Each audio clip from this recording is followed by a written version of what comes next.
I'm Ken Jr. and welcome to Train World TV. Here you'll find the latest and greatest in model trains. If you're a returning subscriber, welcome back. And if you're new to our channel, we're glad you're here, and I invite you to click the subscribe button and hit that bell notification so you'll never miss a video. Now, we'd also love to send you exclusive deals and special announcements that you won't find anywhere else. So be sure to sign up for our emails, TW Text, and stay connected with us on Instagram, Facebook, Twitter, and TikTok. Now, you can find all the links in the description box below or trainworld.com. And without further ado, enjoy today's video.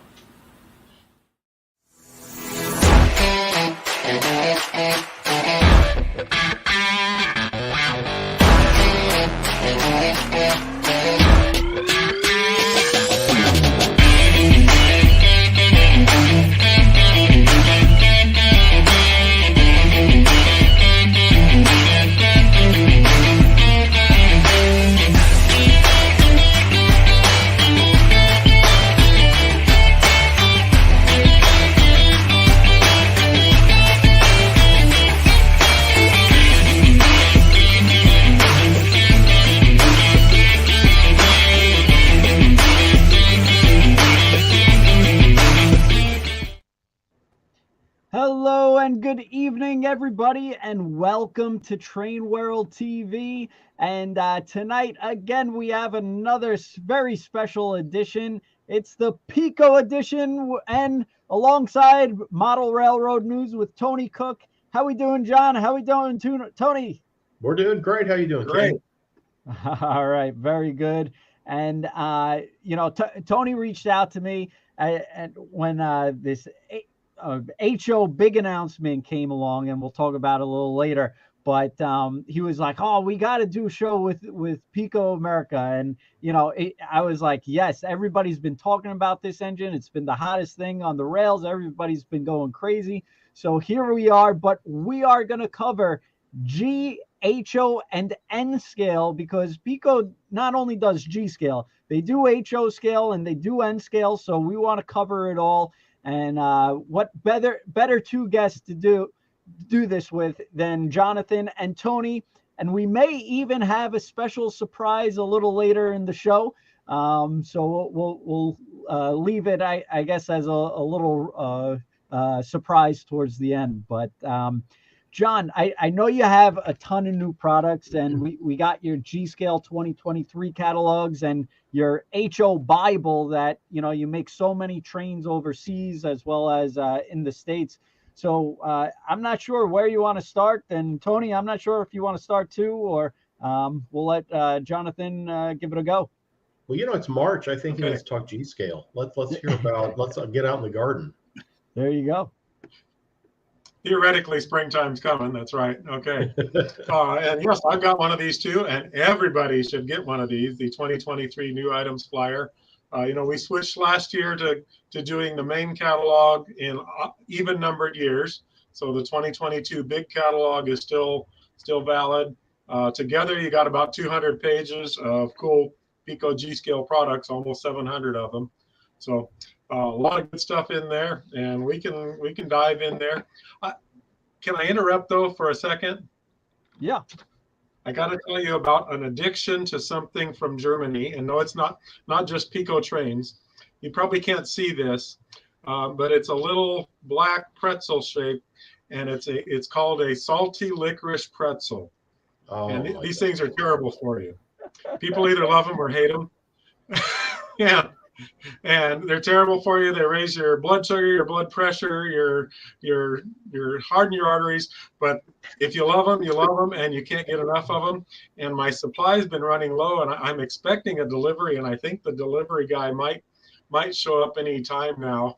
Oh, wait a minute, there he comes. Hi guys.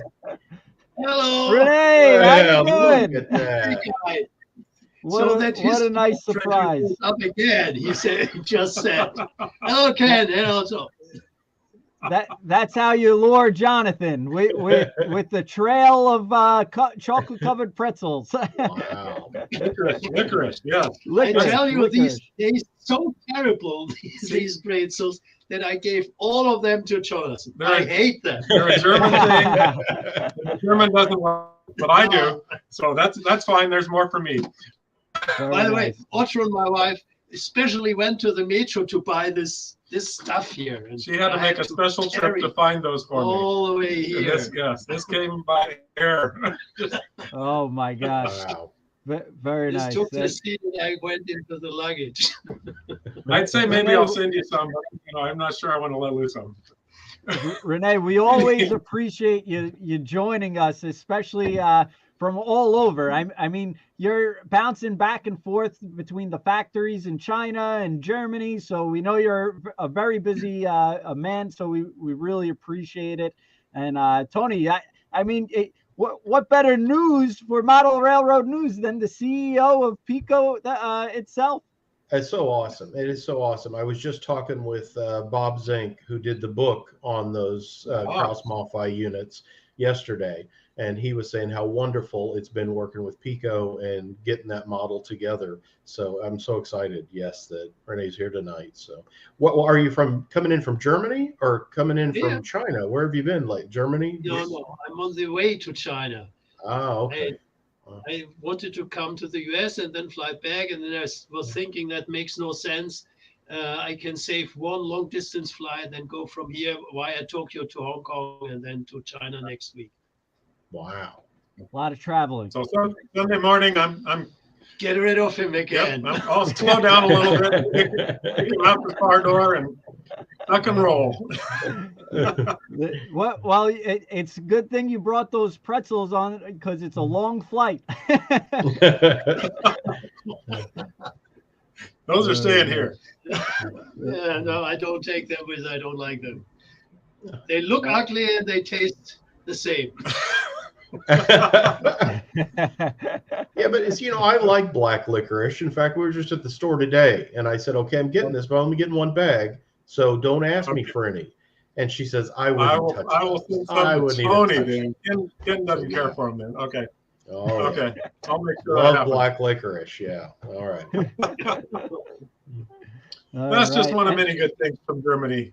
We've got lots of cool new things from Germany as well. So you want to, if we get back to the product video. and sure if you want us to share the catalog as well as you talk about things, but I could do that. Perfect. That's look for that cover. That's the new items flyer.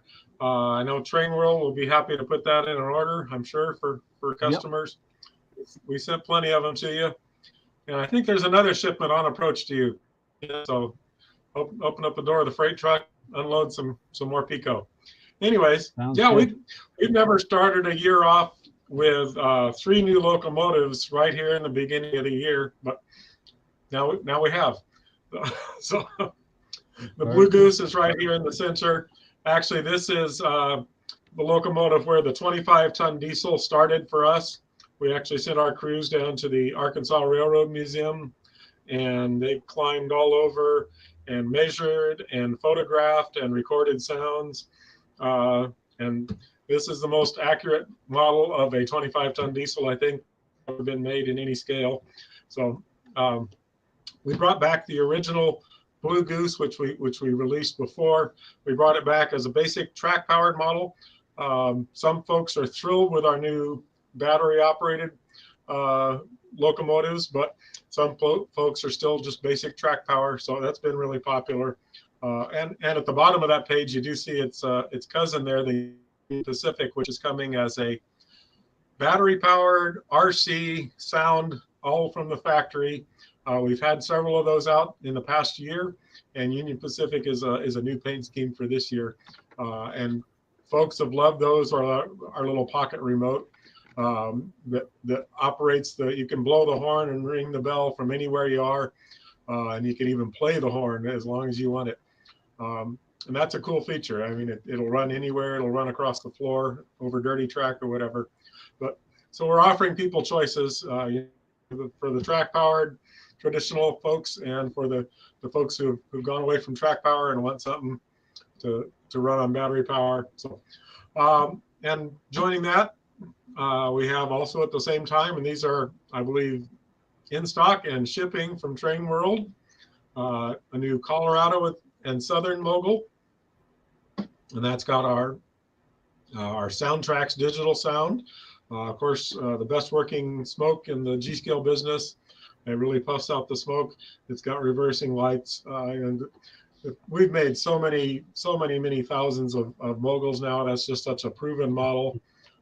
They're running it on tons of layouts, and we keep bringing them out. And people seem to love the old-fashioned style ones with the big balloon smokestack and the wood load in the tinder. So that's mainly what we focus on.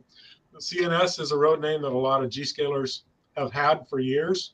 So we want to make sure that we keep covering that road name.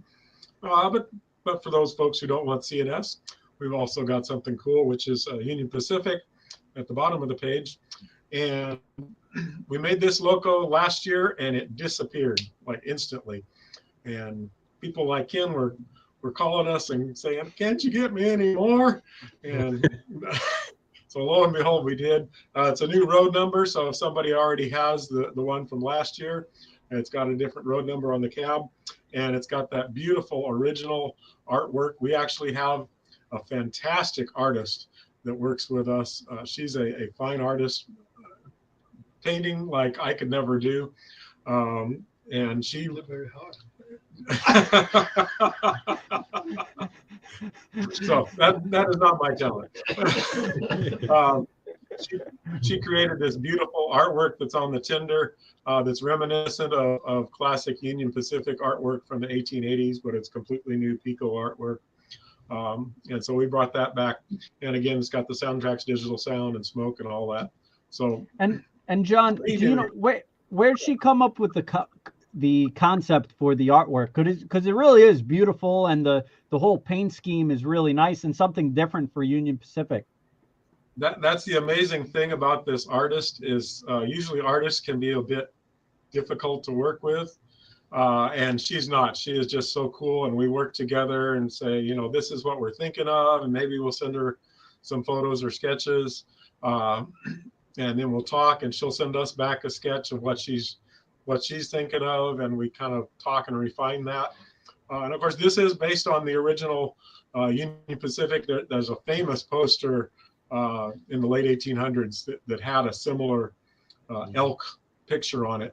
Our painting is actually higher quality than you'll find on any of those posters today, because it's brand new. Cool. And we put that on a couple other items. That's also on a caboose that we made late last year. That's still available. Beautiful Union Pacific caboose that goes nicely with the loco. And you may see things like that. She's done a lot of other artwork for us that gives us something that nobody else has. And of course, Piko's got the technology to print that on the tinder just and make it look just like she painted it. So. And just real quick, and I apologize because I always assume everybody knows what we're talking about on the show, but these are G-scale trains, and like I said before, Piko is the manufacturer of 3 different scales now for the U.S., G scale, HO, and N scale. These are the largest size. They could go indoors and outdoors. So I know a lot of people that may be into HO or N scale or O scale or whatever train you model. G scale is actually a really awesome scale. A lot of restaurants actually use G scale models for their restaurants to deliver food. You could put it outdoors. You could put it indoors around the tree. The size is just so big and awesome. It's just very powerful. And it's especially when you have kids, looking at trains. And when I was young, it was always, a G scale train around the tree in the beginning. And it was just the size. It's durable for the kids to knock it around or put some figures on the track and stuff like that. So we don't recommend that, but it sometimes it happens. But these moguls here, they're beautiful engines. And I recall Renee actually coming by our store in Trainland many years ago when he first started to produce them. and I believe it was the New York Central Mogul, which was one of his first, I guess, engines that he started producing, or possibly the first engine that we did a video with. And we were all behind the counter, and my father was there, Renee was there, Jonathan was there, and it was just beautiful. I mean, the smoke. Jonathan, is not overstating when he says the smoke is amazing. I mean, it really smokes like a chimney. It's just unbelievable, and the sound is just so loud. It's really a great engine. So they really did a great job with this when they first designed it. Awesome. Thank you. Hey, Ken, are you able to page through that new items flyer for us? Yep. Okay. Where are we going? The next page is good. Yes. So I see there at the top 2 CNS Colorado and Southern passenger cars to go with the new CNS Mogul. So those will be a great match. We have existing CNS cars, so they'll blend in great if somebody's already got those. Those are new coach numbers, so you don't have duplicates. So you can add on to your train and put them all behind that new Mogul. And then below them are 4 new Santa Fe cars. So we refreshing our Santa Fe program. They're not exactly the same design, but very compatible. If you look at a real passenger train, not every car is identically decorated because railroads change their paint scheme slightly over the years. So there's usually little variations. So you can mix them in with your existing Santa Fe cars, or if you're just creating a new Santa Fe train. And of course, the drover's caboose finishing out the train on the bottom right there. So cool stuff. You can keep going, Ken. Very nice. And just one note on these passenger cars. Piko is a great company because they keep their price points at an affordable level. I mean, if you compare these passenger cars and even engines, I mean, the prices on everything has gotten so high, but Piko really makes affordable trains, and they really try to keep their prices at an affordable price point. And these cars, you really could get a set of 4 for where some other companies may have one, and you only get one car. I mean, it's a great selling feature, and we do move quantity on them. And of course, it's all great stuff, but the price point on these cars make them really attractive. I still remember some guy in New York that said, that Rio Grande yellow, those will never sell. I tell you, everybody loves these passenger cars. Just really neat. Yeah. And people need to, that's one thing about the internet. You can't feel quality and the weight of something. I just love to put one of those passenger cars in somebody's hands and just have them, wow, this has got some heft to it. It's really solidly constructed. They can feel the quality, and that's something you need to see in person too. You guys do a great job of bringing it in front of them as well as can be done on the internet. Someday we're going to make that technology so they can feel the model. Transport. All right. Speaking of art, you talked about that Union Pacific Tenders, the elk on it. This Warbird set, boy, the art on it and then the art on those special release boxcars, it's just incredible, Jonathan. They really are neat looking cars. I mean, the art alone is just eye popping. And really nobody else has this digital technology, printing technology or in G scale to put this beautiful artwork in there. So who let the dogs out there? Well, these vintage Warbird series has been so popular, and I was telling Jonathan the other day when I was ordering these cars was the best items in the new catalog. I mean, people went crazy for it, and we're talking about large numbers of pre-orders, so people just I don't know what it is, Tony. Maybe you could explain a little more, but there's such a fascination with the warplanes and the history and nostalgic, and it's really something new that no one's really ever done before that Pico has capitalized on and really produced something that people want. And they've created this great long-standing series where now every year they want to buy one. Now they want to buy the next one. Mhm. Then they want to get the next one. And they want to see it in model railroad news so they could buy it. And so it's really neat.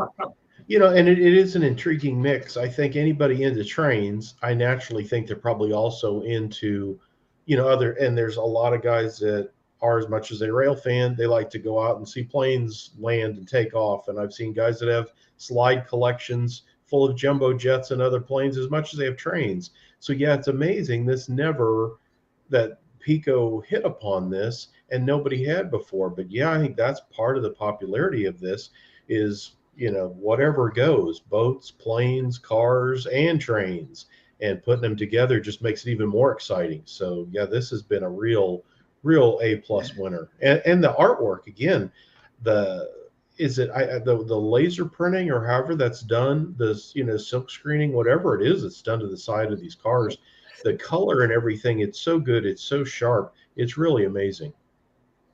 Yeah, it's essentially like a laser printer, but it's a ginormous machine that costs more than your automobile. And yeah, and we. Do you know which automobile he has? Maybe. So, and, yeah, there's another thing where we work, our artist team, our graphic artists in-house, and we work with photographers. There are these guys that go out and get in a chase plane when they're having these vintage warbird like meets or air shows, and they'll get in the chase plane, and I don't think they're hanging out the window, but they're somehow getting close enough to these planes to take incredible action shots of these planes. And then we come up with the backgrounds and mix the two together, and produce what you see there. That's very good. Yeah. So and the new sets of. Go ahead. No, I was just going to say, I've been seeing a lot of comments about these licorice pretzels, and these hoppers are actually good where you could stuff the hoppers with the pretzels and keep on feeding it routinely. Maybe that's an idea. Every dinner that comes here should have some hopper cars full of licorice pretzels for Jonathan. Good. I don't know, Renee. You got to talk to the manufacturer of the pretzel company and make its own special train, a hopper pretzel car. A Haribo hopper. That might be a good idea. That's right. Anyway, so yeah, for folks that are, by the way, the very first of the Vintage Warbirds series is now sold out, and the last ones of those went to a little place in Brooklyn. So if you're looking for that original P-51 Mustang car, it's available from Train World for a little while. So these limited things quantity.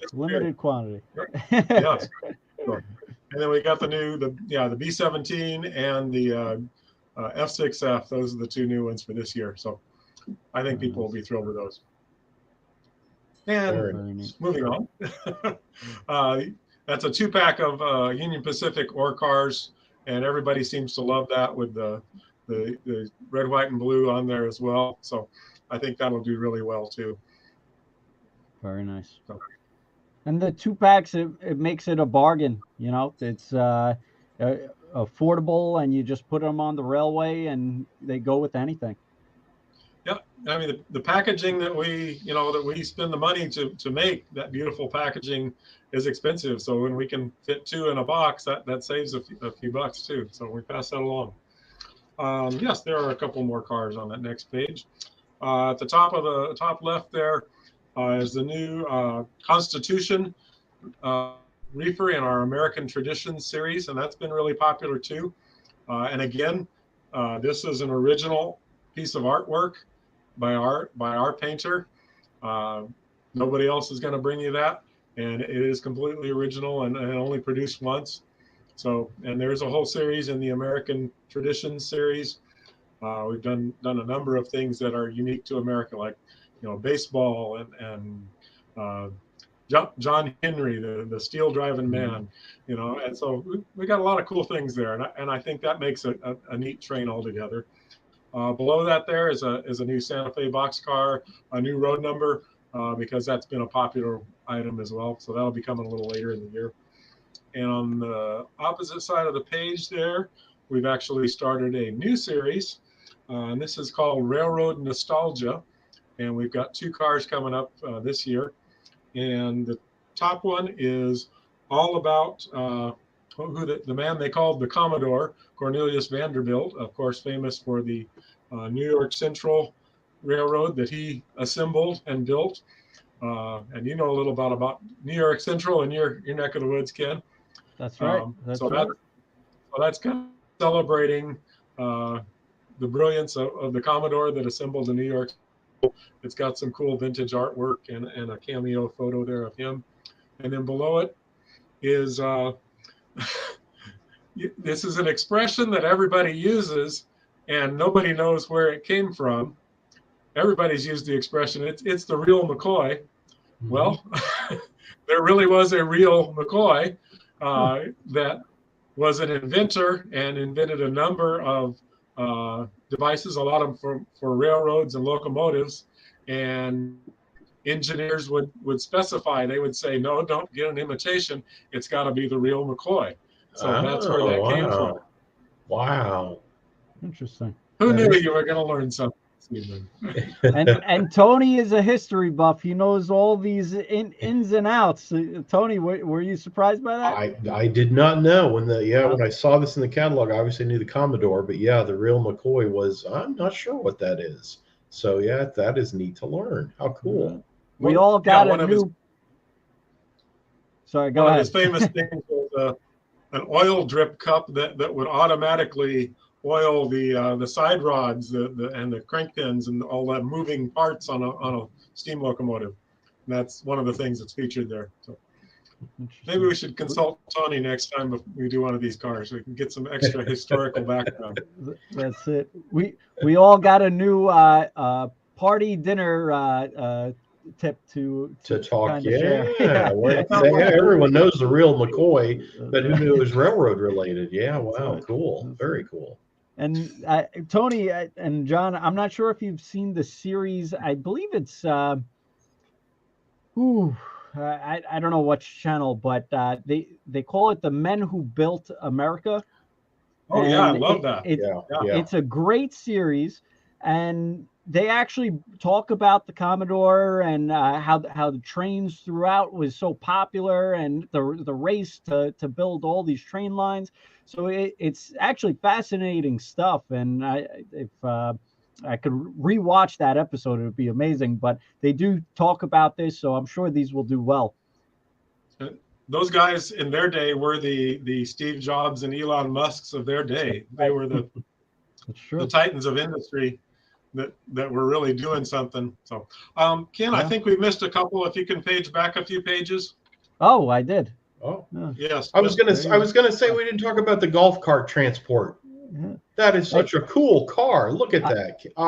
I had a joke, Tony, when you said cars, boats, and planes. I was going to say, and golf carts. Yeah. Isn't that awesome? Planes, automobiles, and golf carts. Yes, I'm amazed at the orders we've got for that car. It's going to be cute. I think it's a neat idea. So, 2 little die-cast golf carts on a flat car. We've done a lot of die-cast vehicles, and this is something different. We always try to do something a little different. So.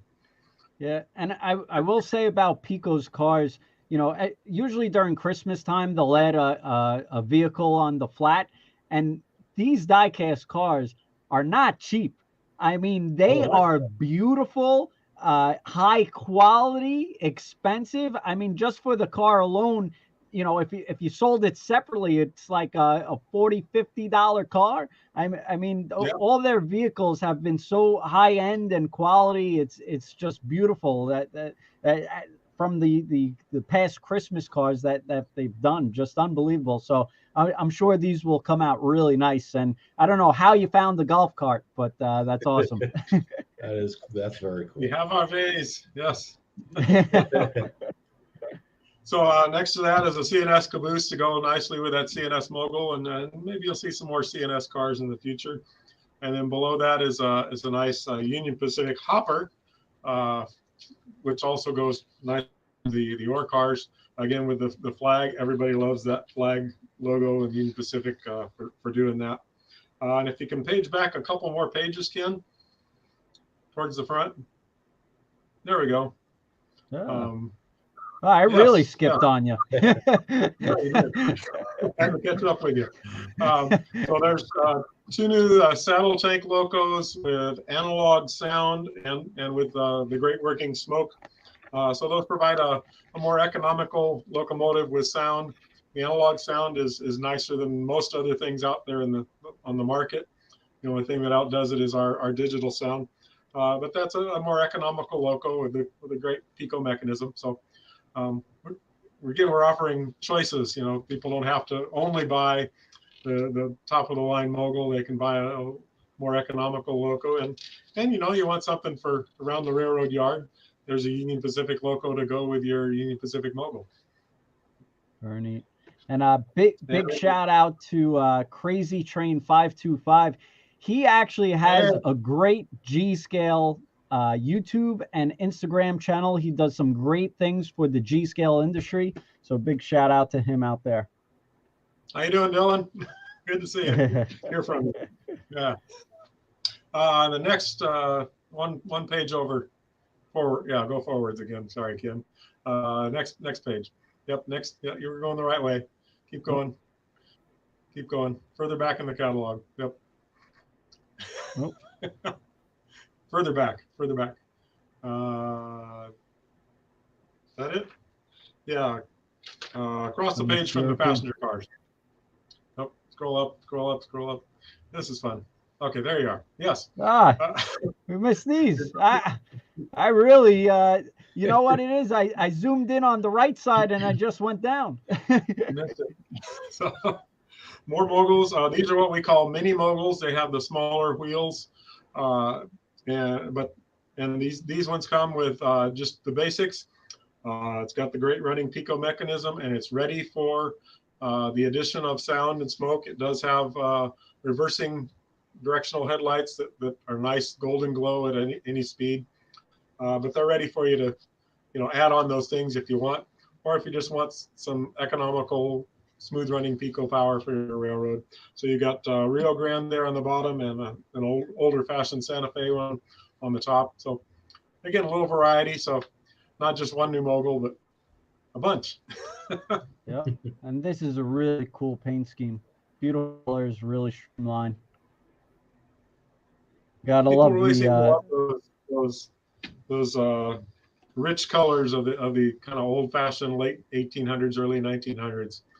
Those have been really popular. We didn't do those at first, and then after a year or two, we started doing those, and people went crazy for them. So, we do what the market wants.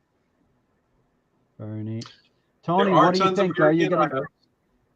But we're not going to show it. What's that?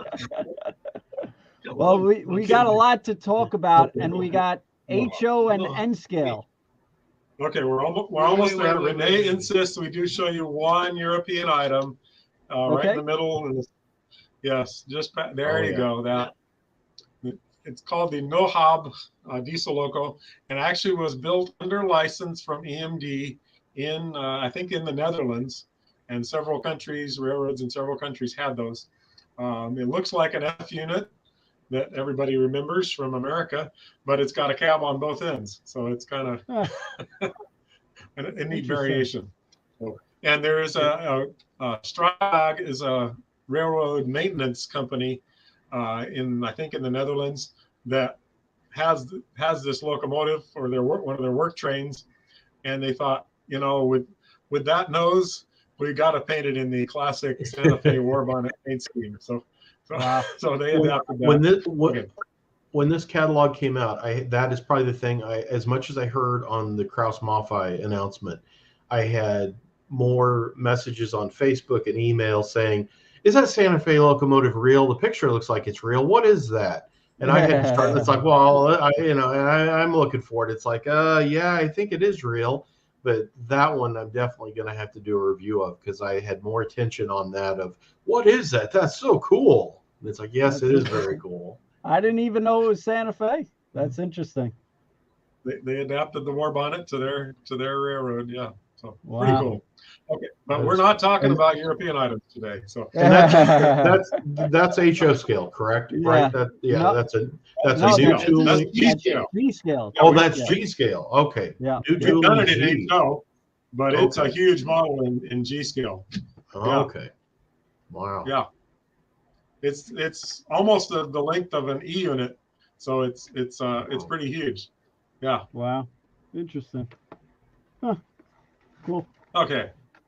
You got your dancing shoes on, Tony. So it's time for you to do your little dance while we do a set change here. All right. What you need. All right. So Tony, are you going to get into G scale? I'm already into G scale. I've got stacks He's of already G into G scale. I collect everything. So yeah, I've set G scale up before and run it. I do it from time to time, but we've got Justin Sobek over in the St. Louis area. He and his son love G scale, and they've got an outdoor like railroad group or something in the St. Louis area that they go and operate and do things on. So some of our reviews, happen from there.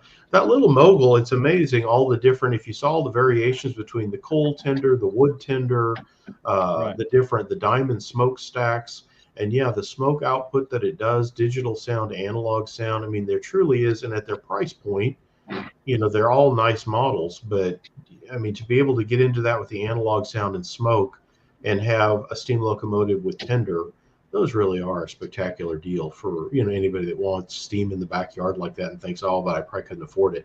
You'd probably be surprised. But that's one of the nicest things about it. And they operate very well, and the sound is so good too. And that's why it's so great about Model Railroad News. You really guys do cover everything, and whatever it is, you just keep it flowing. And so usually most model railroaders dabble into different scales. And I think do you see that in the store? People come in and say, "Yeah, I do this, but hey, this caught my eye." Yeah, and that's what again. HO tends to be my scale of choice, but then I'll see something and think, "Oh, I gotta have that."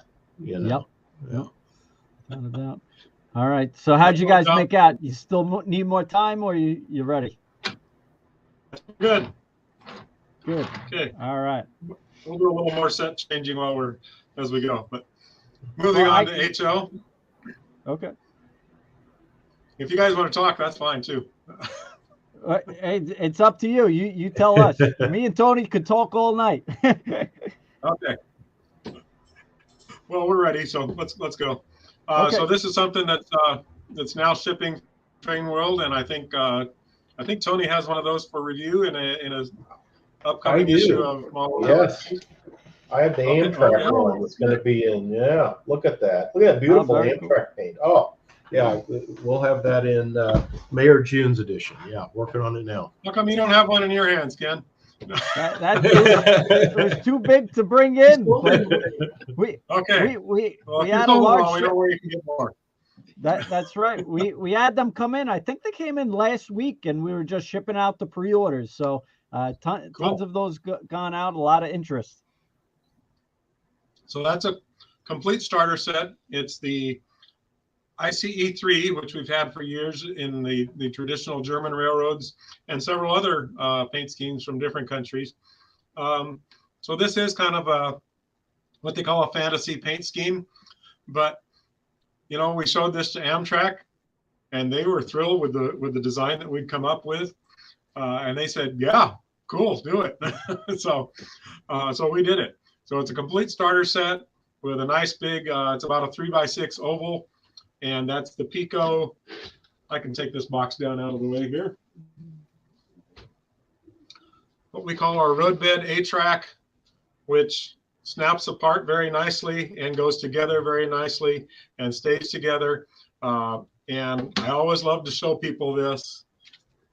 Yep, it's flexible. Yep. Wow. I don't know if you can do that with any other brand of flex track. That is crazy. I think this is the nicest looking roadbed track on the market. Yeah, honestly. John, when we got those sets in with the new track, I told you the track is really fantastic. It's really well designed. It's quality. It's easy. It's a really nice looking, track. And quite honestly, a lot of people sometimes they don't like the road bed because it looks too plastic. I mean, this looks real. Like if you're gonna road bed your track, this is what you want it to look like. It has a nice the profile on it. I remember when the first of it came in, I think I called Jonathan. I said, "My gosh, this roadbed track. Everybody does roadbed track, but this is incredible." And he's like, "I know." And I'm like, "I'm sitting here playing with it, and it's flexible, and it's like got a nice height to it. Are they code 83 railhead It's too? code I mean, 100. code It is 100, but code it's 100. But the Piko rail is a very slender profile. it If you looks look at it, great. Yeah. look at it next to some other rail, and you say, "Wow, that other rail is really clunky looking." It's a very slender profile, so it's very commonly mistaken as code 83. But it is really nice, and it connects together. And There you there's go. tons of stuff, turnouts, all of that. But boy, Yeah, it's one to think about. And yeah, it comes packed. You get an oval of this in this Amtrak set, which alone it's at a fantastic price. But there's also the track, and you got a power supply throttle with that as well. So it's a wonderful starter set. right. It's a great start. Yeah, it comes with our neat little mouse with a knob on it for controlling the train. So it's a 4-unit train, and it's got 2 end units that have the classic ICE3 nose on them. And there's an engineer that you guys may recognize in one end. It looks like this guy. Really? Really? Oh, Yep. that's funny. Yeah, he Very moonlights when he's not busy delivering Haribo licorice pretzels. He's running trains. So. John, I think you need another photo with him in the train.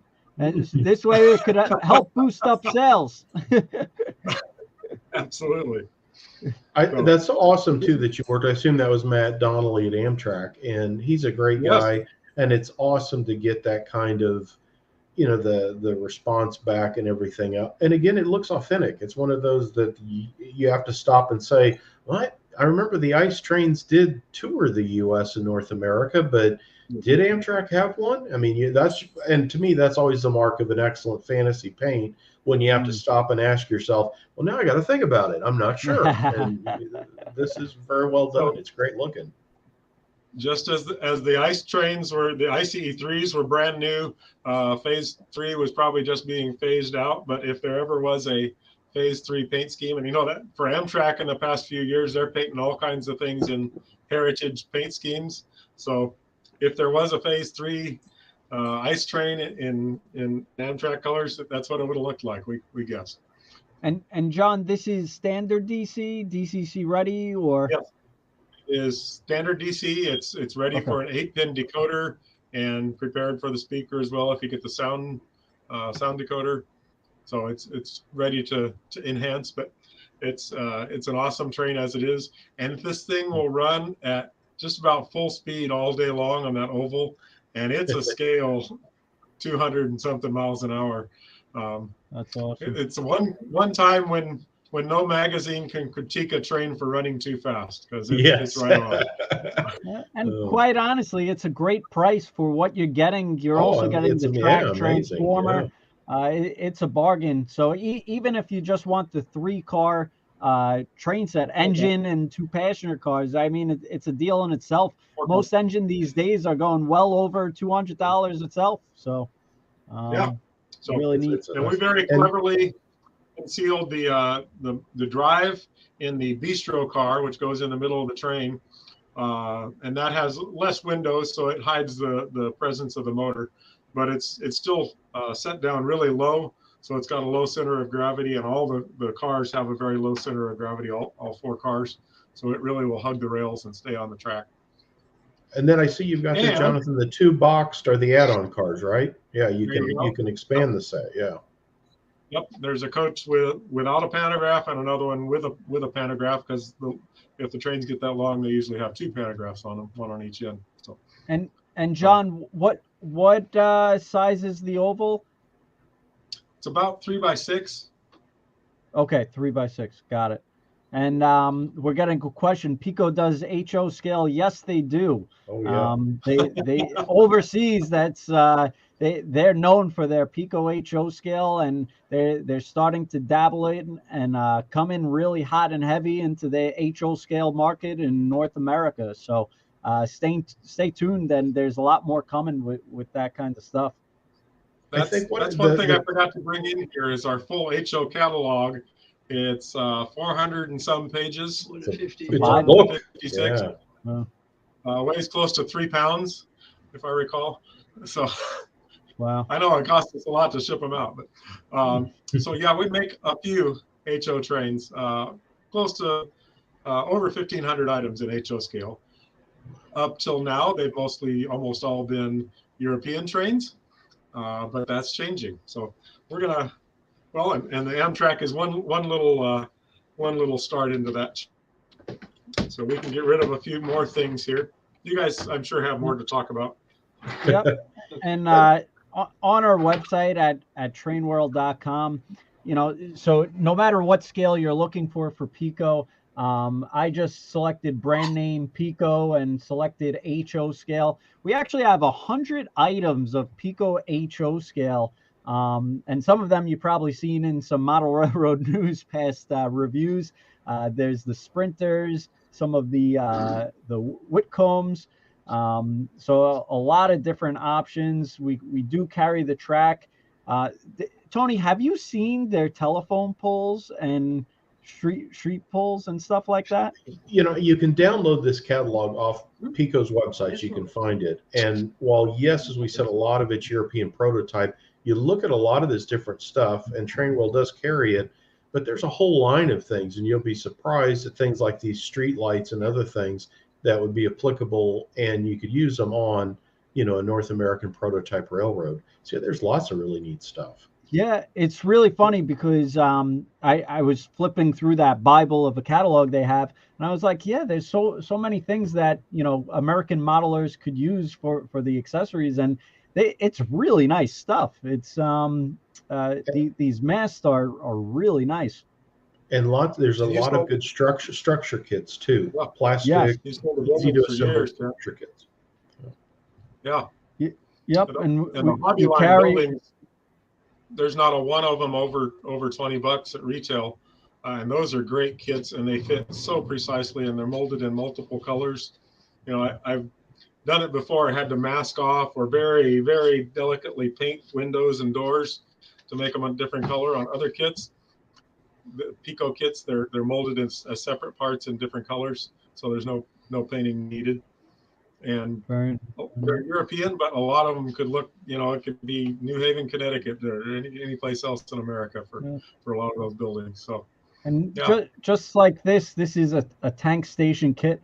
I mean, it's gorgeous, really neat. And we actually have a video on assembling a HO scale kit. And I think this is John who put this together, but we put it up with the videos so you could see what a actual Piko kit looks like. And we actually just, Tony, I'm not even sure if you noticed this, but we sorted out structure type now.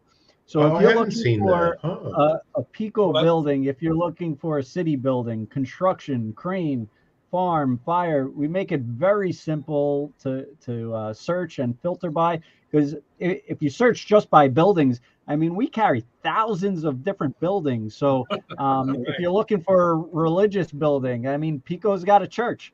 So we make it very easy to find these buildings now. And a little fun tip for Tony when he shops at night.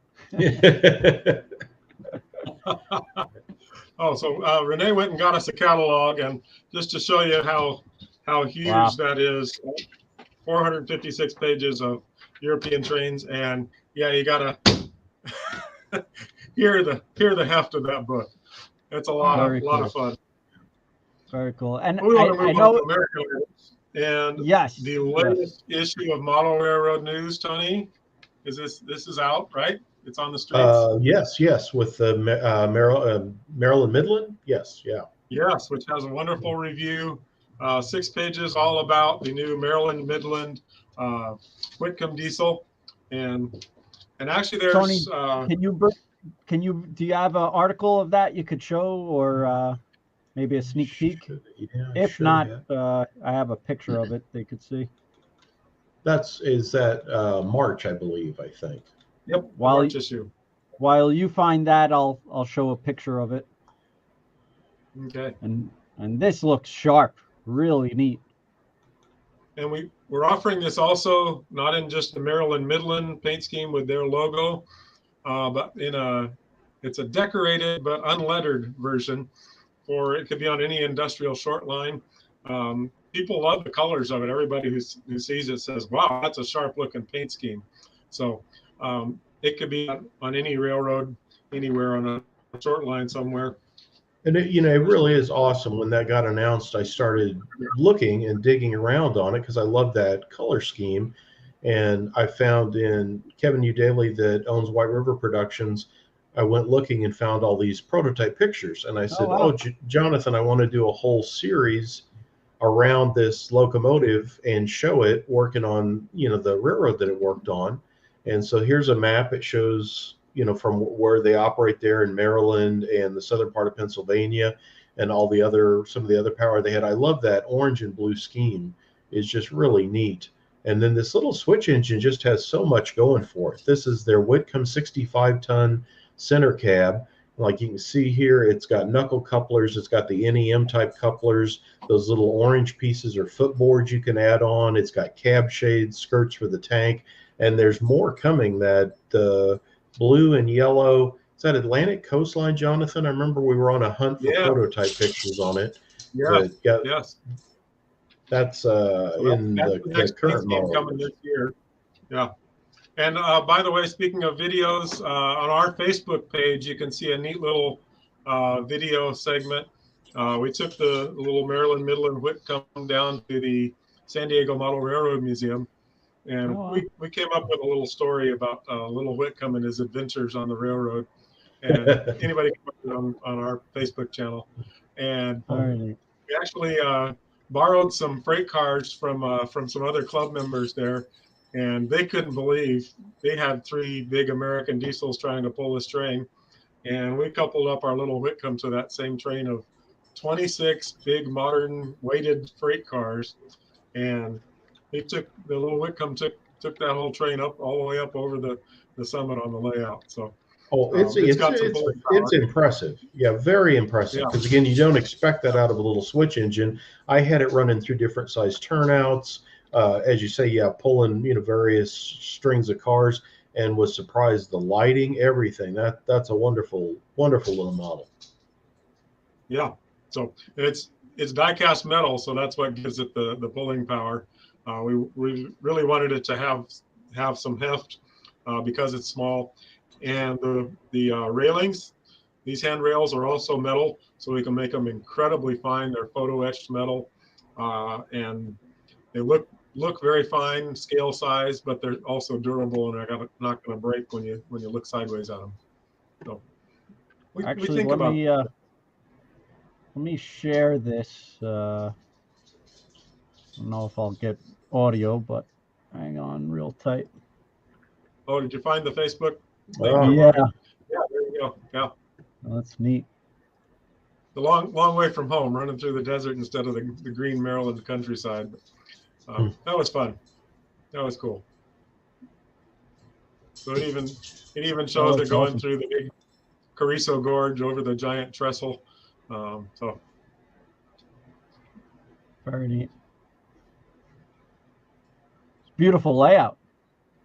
Yeah, that's a very famous model railroad, part of the San Diego Model Railroad Museum. So people can find that video and enjoy it there. So yes, Atlantic Coastline is coming as the next paint scheme on a Whitcomb. And also this year, we've had a lot of requests because the Whitcombs, when they were built in America by Whitcomb Locomotive Works, went over and served in World War II. And then many of them came back after the war. Over 100 of them came back and were supposed to go to Japan to help in that battle. And that ended before they could be shipped over there. So they were sold off. And most of them went to short lines. So it's very rare to find any railroad that had more than a couple of them. So a lot of people have requested an undecked black one. So that's coming this year, as well as the Atlantic Coastline. Atlantic Coastline got theirs from a little tiny railroad called the Franklin in Carolina, in the Carolinas. And they actually, surprisingly, you don't think of switchers roaming all over the system, but they were way down in Alabama and other places on the ACL system. So I think that covers a wide swath of the country that doesn't get enough motive power made for them. So, Well, Very neat. they want the Whitcomb and Gulf Oil paint scheme. Gulf So, Oil so has been that one involves a license, so that's a little bit of a challenge, but maybe. So, a lot of requests. A lot of requests. yeah, and I think there are some in the Midwest, not far from your stomping grounds, Tony, Chicago gravel and some others. So they're all over the place. So neat little loco. Very neat. And picture this in only about half the size. All that, yes, coming, yeah. Yeah, it's coming in scale this year, and that will also be a die-cast metal model, so it'll have great heft, and that's something you don't usually find in scale, and that's a constant. I have an in-scale layout at home, and I constantly struggle with that. Heft and weight, pushing those wheels down on the rails means not only more pulling power, but great electrical contact. So that's coming in ACL and also the original U.S. Army version this year. So I think people will be excited about that in scale. It's some variety, and in scale needs more variety. So, Very and cool. like its HO cousin, it's going to be able to pull a big long train because of the die-cast metal. And you're offering it in both sound and non-sound. Yes. I mean, this thing is only like less than 3 inches long, and we're squeezing die-cast metal construction and sound, decoder, motor. Yeah, and there's a motor in there. Yeah. So, very neat. Very neat. every will do Piko very well. locomotive I've ever tried, it just runs incredibly smooth.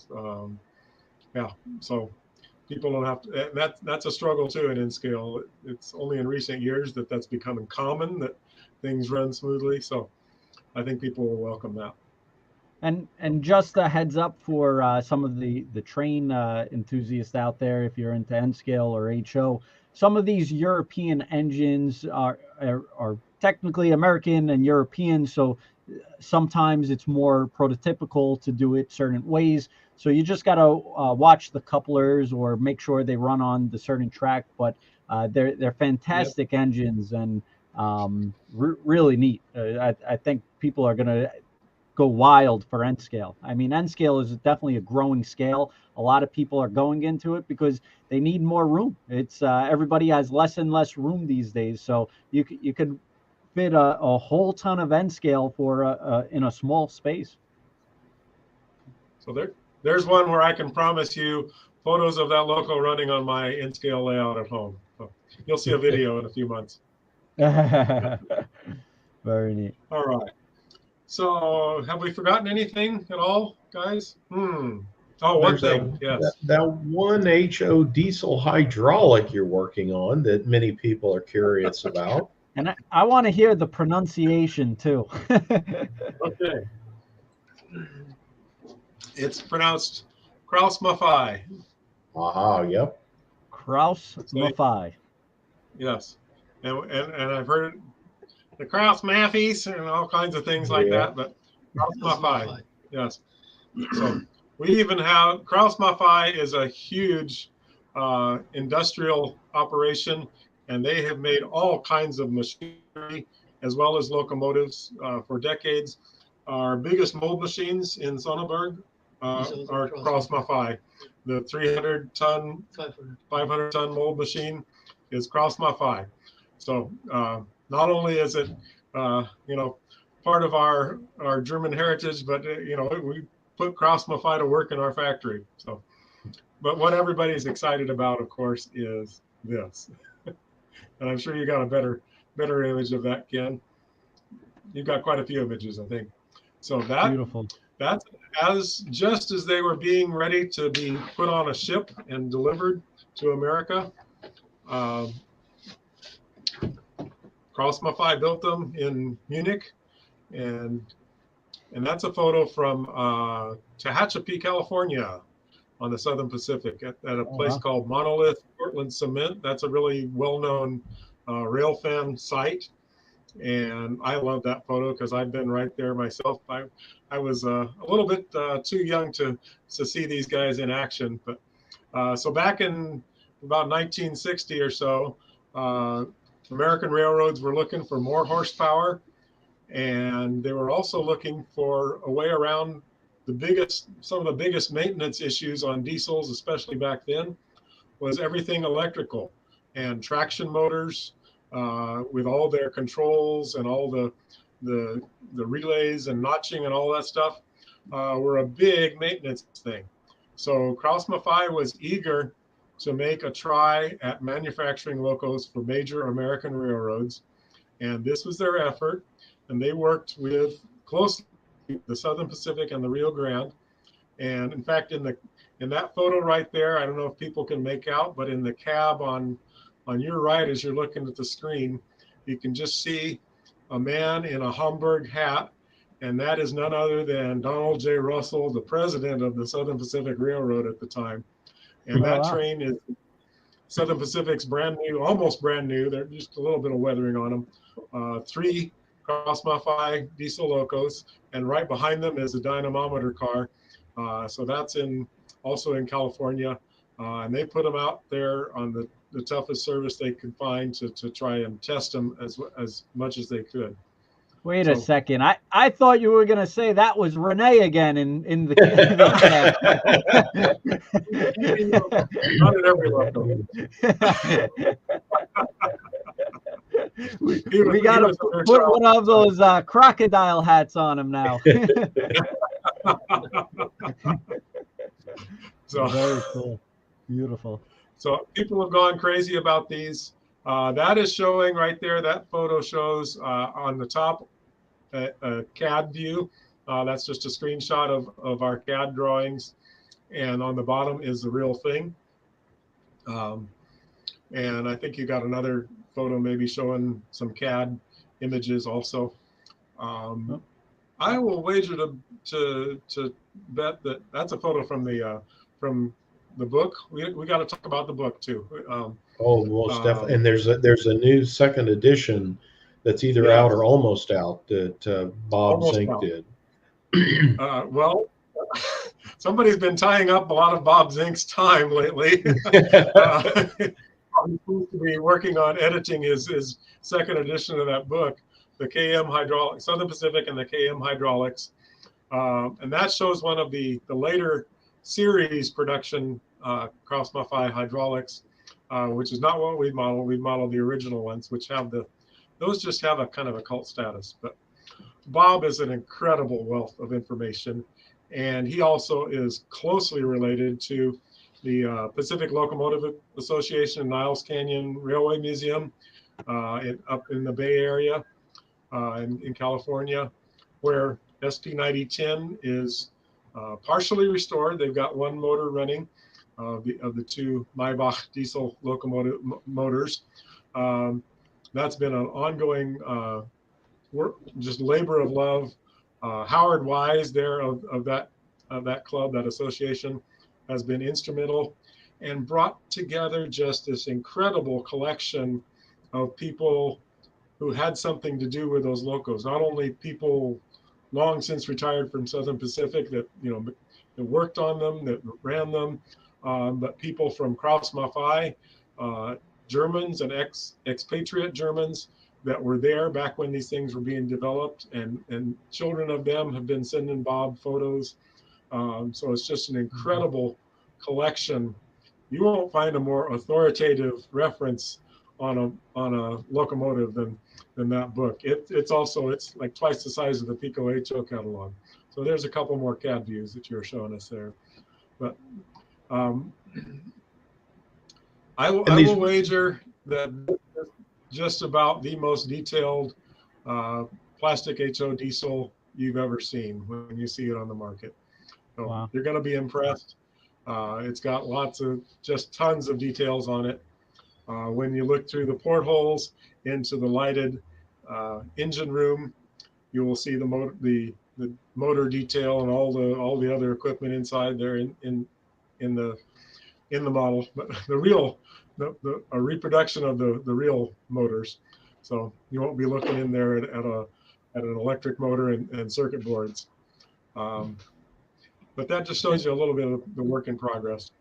And what Sorry, go ahead. The first announcement is there'll be 3 Southern Pacific numbers kind of in there as delivered, because these were in a lot of ways test beds. They helped launch that horsepower race of the 60s between Alco, EMD, and GE, with SP saying, well, we'll go to Germany and get something.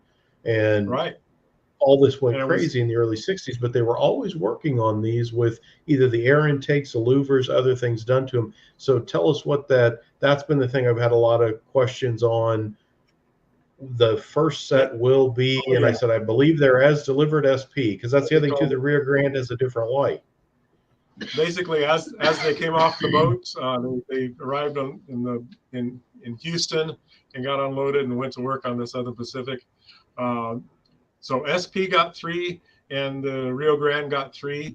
That's all that were ever made.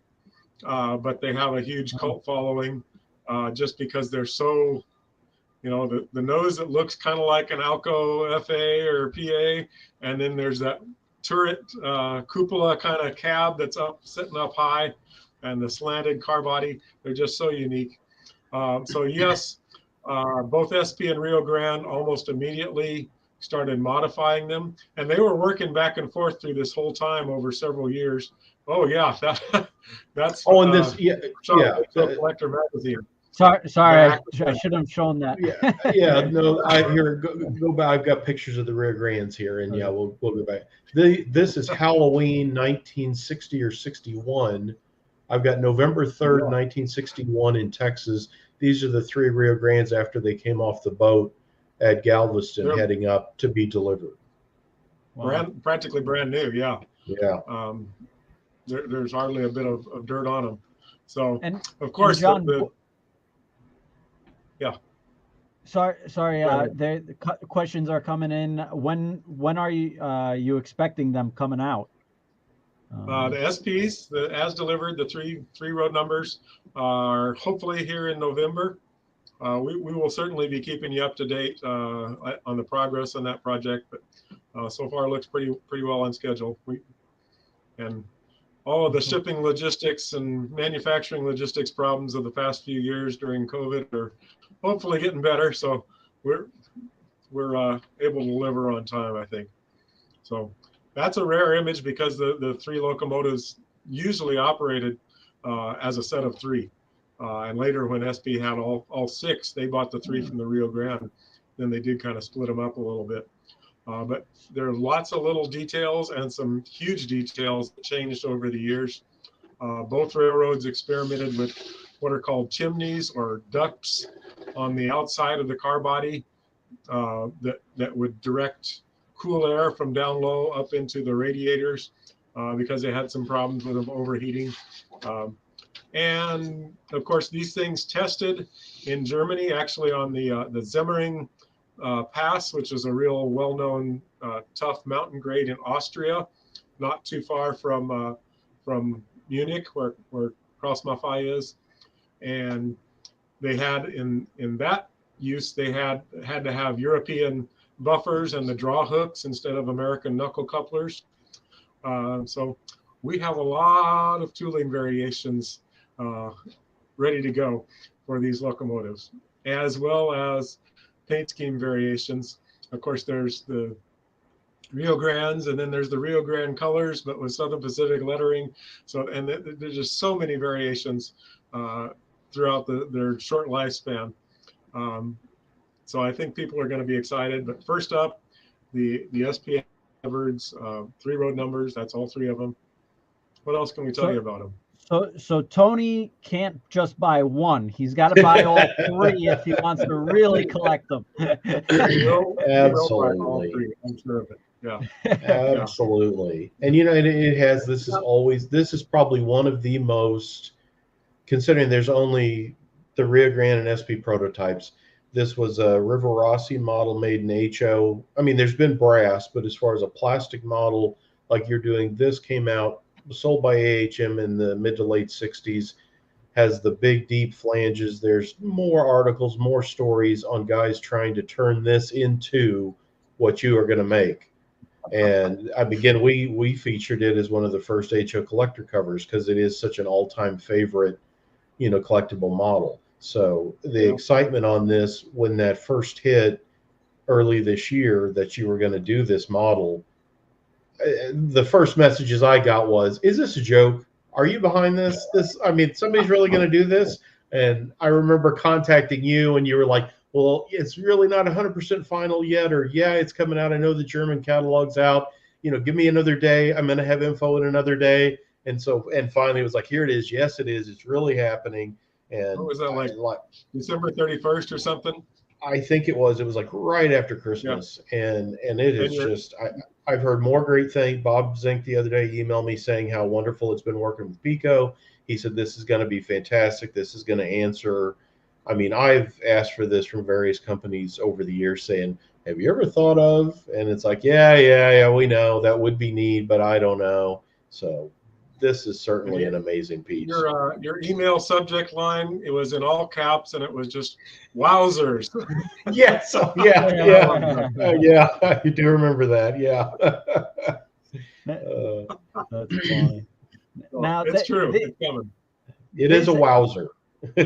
Yes, and Tony, you're gonna have to do a review of way back then the tooling from River Rossi to do it compared to the new impressive and all the details, the everything that Piko's doing on it, and it's going to be tremendous. So that's going to be really cool to see how things were done 30 years ago and how things are done now. It's just what a world of difference, and everybody wants details now. With the HO industry and sector, everybody wants details. And what a lot of people may not know from North America, Piko overseas is known for their European HO engines, rolling stock, everything. I mean, they're a gigantic manufacturer, and the details on their trains are unbelievable. They have so many different lines. I mean, you saw the catalog before. It's like 450 pages, if I remember that correctly. Right. But it's just unbelievable. So the quality and workmanship is going to be there. Rene is constantly working, and he's bouncing back and forth. And we spoke at the beginning of the show that he's stopping off in Piko America, then heading off to China. So he's flying around and making sure operations are up to snuff. Everything is coming out exactly how they intend it and want it to be. And Rene doesn't cut corners. He wants to make sure that the product is done precisely and accurate. And I know it will do very well. And Jonathan, and along with everybody who's helped with this project, really wants it to be a success. And what's really important is the pre-orders, because it helps Piko, it helps Train World, it helps all the dealers kind of know if you look good.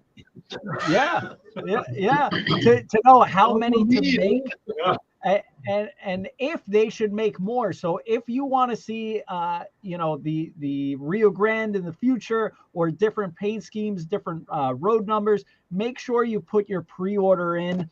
And we carry them all at trainworld.com. And the pre-orders have been gigantic, Jonathan. I don't know if you were prepared for this reaction in HO scale, but everybody has been talking about him on the forums. They want to learn more about Piko. A lot of people, it's surprising, but they had no idea that you actually made, HO trains, because they're not from Europe. So Right. it's a real eye-opening experience for a lot of consumers out there, and I'm sure with the help of the videos, the website, Tony from Model Railroad News talking about it, and Jonathan and Renee talking about it, people will start to begin to see the true craftsmanship and quality that Piko offers. But they are offering 6 different versions, sound and non-sound. So if you like sound, you have that option. If you don't want sound, there's that option too. And the price point, Tony, for a newly tooled modeled with this amount of detailed, I mean, the price point is actually spot on. It's very good. Yeah, very Yeah. good for something that you would consider kind of a niche piece that I Yes. would not have been surprised if it had been a lot more. It's like, well, yeah, it's something uncommon. Now, the sound, Jonathan, would you confirm? Am I remembering right? It's ESU is what you're going to use for No, sound? no, no, no, No. no, no, no, no. This is Piko Sound. We have a complete sound and electronics department that has been building. In fact, a couple of years ago when we introduced our 4.1 sound decoders, I was the one dealing with the NMRA DCC people, Oh, and for they had never compatibility. seen a decoder that passed with flying colors all of the NMRA testing on the first shot. Boy, They'd that's never seen nice. that. Yeah. So, and So we're on it'll be now our similar to what the Whitcomb sound system is? no, it'll be No. light years even beyond that.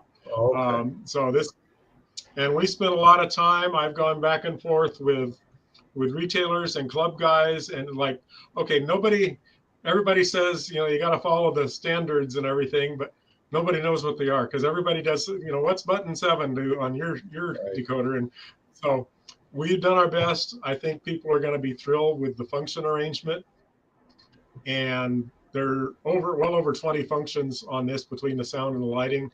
An incredible array.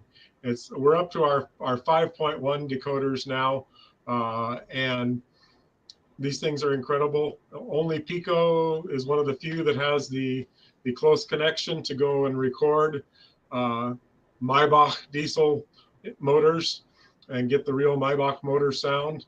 That won't happen at Niles Canyon, actually, at the museum, because that one sounds rather different from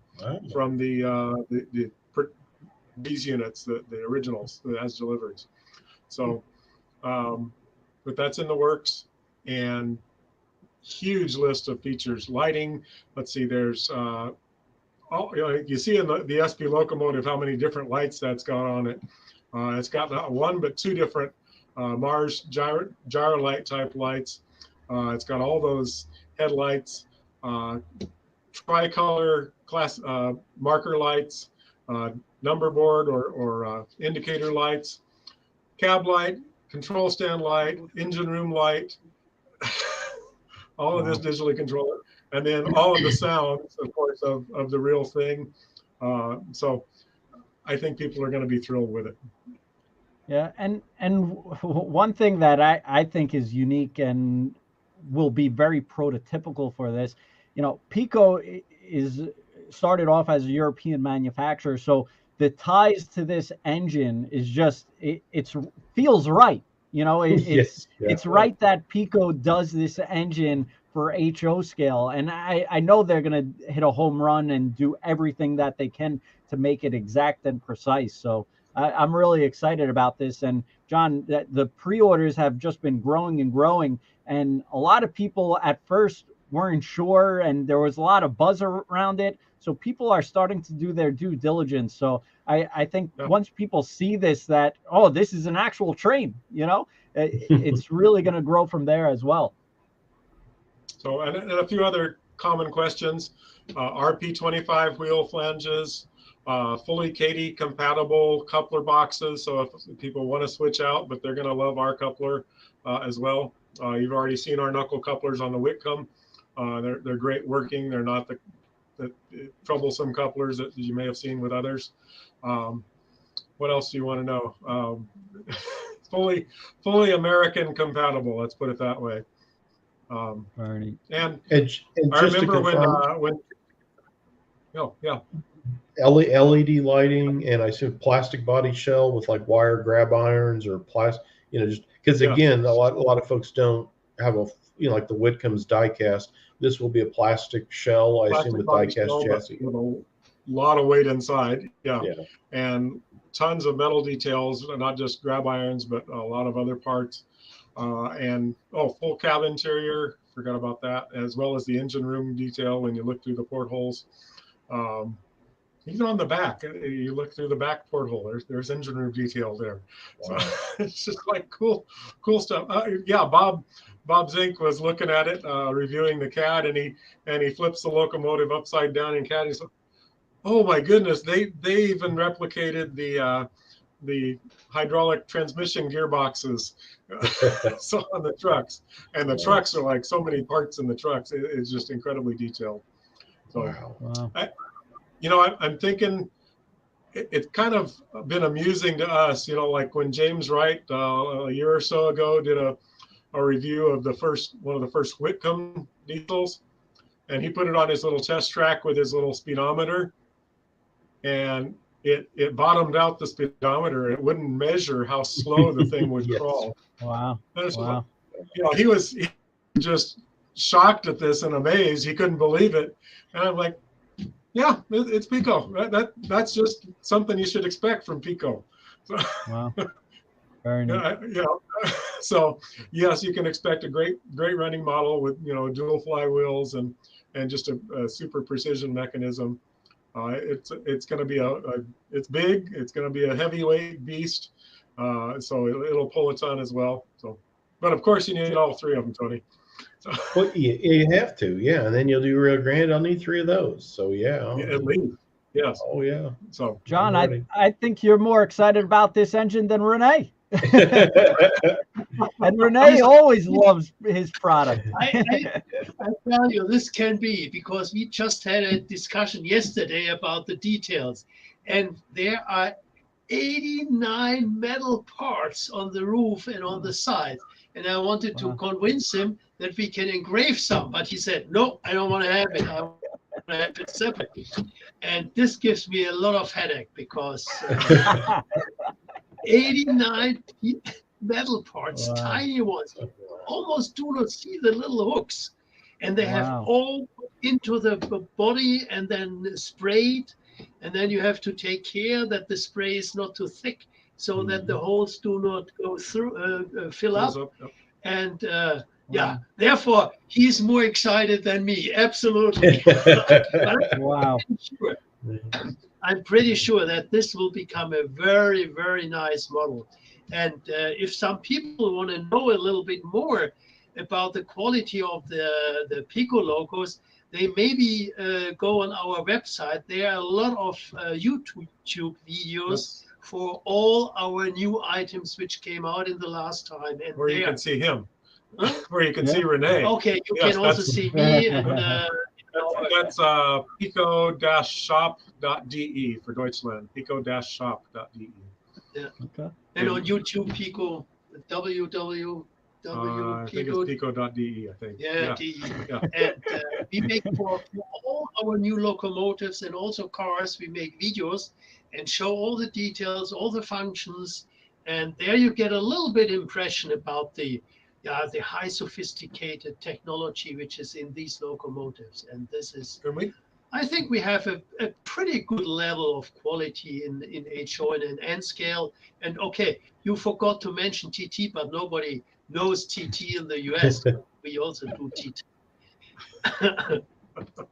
I think Tony is the only one who collects TT. I didn't mention it earlier. We only have one locomotive to the States. Maybe that's him. Yeah. Okay. No, it's. And I'm hopeful that the timing will work out. That when the Kraus Maffeis are in production at our factory, that Renee can be there. We did a video walkthrough of Piko China before. You remember that, Ken? That's right. With him there and me here and you in New York, and I hope we can time that so that he can be there and show off that. When we will ship this? That's early fall to to start shipping, Maybe. so we can have them in November, I hope. So Depends. Yeah. We will see. hopefully, but we'll certainly show you progress shots all along. So yeah, he's going there to ride herd on some of our we over 550 employees at Piko in our Wow. various operations, and Wow. and that's a difference. Piko, the brand, is not a customer of our manufacturer. We are the manufacturer, so that's how we're able to maintain incredible quality control, is because that is Piko in that factory. Yeah, that makes a big difference. This guy stands over people's shoulder and makes sure that they're doing it right. You know, the fit and finish on that little switch engine, the first one I sent to a reviewer, the US Army one, but this blue one is the first one that I really got to handle and do a lot more than just basic photography, basic testing. And again, it's so nice when you have a really well-made model. And I don't know, that's almost an intangible thing to talk about, but you know it when you got one. You know, the feel of it as it comes out of the box, how it performs on the track, you know, handling it and things. And as you see that one review I did, Mallory, is I took it all apart, had all the stuff laid out everywhere, all back together. I mean, beautiful piece. I mean, it's like a well-made watch, and that when that's done, it's great. So again, yeah, these KM diesel hydraulics should be beautiful pieces. Yeah. We'll get those orders in now with Train World. Very nice. I'm actually making notes now on what to do or buy, and we're going to need a bigger boat for these for sure. We will arrange that. Yeah. Very good. Well, John, Renee, thank you so much for joining us tonight. I mean, I know there were so many people interested and had questions on these, especially Tony. Tony kept on saying, I got to find out more. I got to find out more. But there was so much buzz around these. So I think it's really important for you guys to talk about these engines. And I know, you know, this video will spread on the chat rooms and the forums out there, because everyone here is a wealth of knowledge, and to talk about this train, it really is historic. It's a part of history between Europe and America, and you know, the war and everything. It's just crazy. So it's a lot going on. I'm glad we're able to do this, because yeah, again, when it got announced, I know Piko because we've reviewed their stuff for years. I know, you know, Jonathan, the whole team, like you do, Ken. But again, a lot of these HO guys, that was the first question: is it really happening? And tell me again about Piko. Right. But you know, again, now who is this? Like what?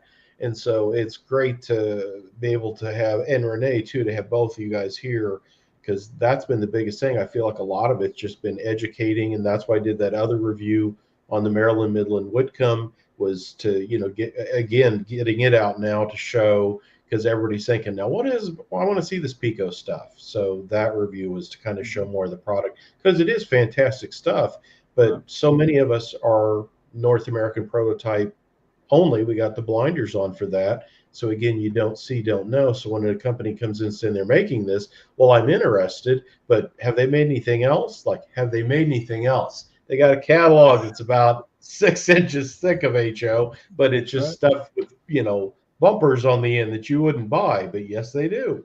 So yeah, this video is important to get out there and let people know. So awesome. As the saying goes, this ain't our first rodeo. Exactly. Well, thank you so much. And again, Piko is the manufacturer of GHON. And if you're in mostly Europe, TT trains as well. And if you're a collector like Tony, you collect them all. But thank you so much, Renee, Jonathan. It has been a pleasure. Tony, always great having you on and putting on your thinking caps on what we could talk about and come up with next.